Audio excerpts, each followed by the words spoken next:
Hindi common ang Earl Grey na flavor ng cake. Wala pa nga ako napupunta ang cafe na nag-o-offer nito. And sa totoo lang, di ko gusto ang Earl Grey kung iinumin ko siya as tea. For me kasi masyado siyang fragrant na para na akong umiinom ng pabango. Pero nung may natry akong Earl Grey milk tea, na-appreciate ko na yung lasa niya. Kaya naisipan kong bagay din siyang flavor sa cake. In a saucepan, add 1 cup of fresh milk and hintayin lang natin mag-simmer. Pag nag-simmer na, add 5 to 6 tea bags ng Earl Grey tea. Turn off the heat and hayaan lang natin mag-brew and ma-extract yung flavor ng Earl Grey sa milk. Then gawin na natin yung chiffon cake. In a bowl, beat 6 egg whites until maging frothy. Then add half cup of sugar and 1 tablespoon of cornstarch. Beat until maging stiff peak. Then set aside. In a separate bowl, combine 6 egg yolks, 1/4 cup of sugar, 1 teaspoon of baking powder, and 1/3 cup of canola or vegetable oil. Then mix.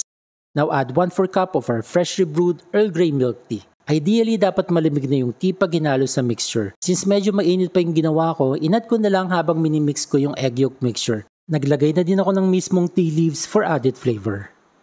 Then pag okay na, add 1 cup of cake flour. Mix until fully incorporated na yung flour sa mixture. Now add 1/3 ng meringue sa egg yolk mixture. Then gently fold it in until maging smooth yung mixture. Repeat 2 more times until ma-incorporate lahat ng meringue sa egg yolk mixture.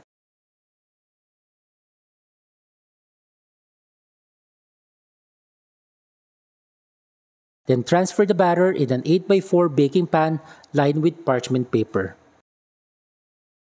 Then in a preheated oven, bake it at 150 to 160 degrees Celsius for 50 minutes. After 50 minutes, pagkalabas sa oven, baliktarin lang yung cake habang pinapalamig.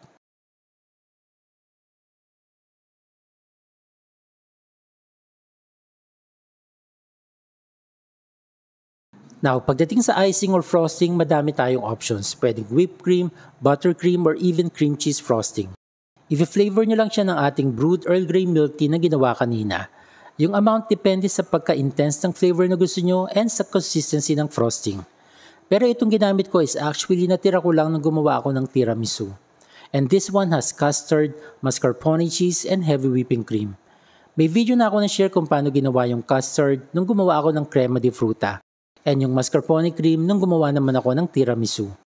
Pag malamig na yung cake, gently run a knife around the edges ng pan para madaling ma-release yung ating chiffon cake. And using a cake leveler, hinati ko na lang yung chiffon para makagawa ng 3-layered cake.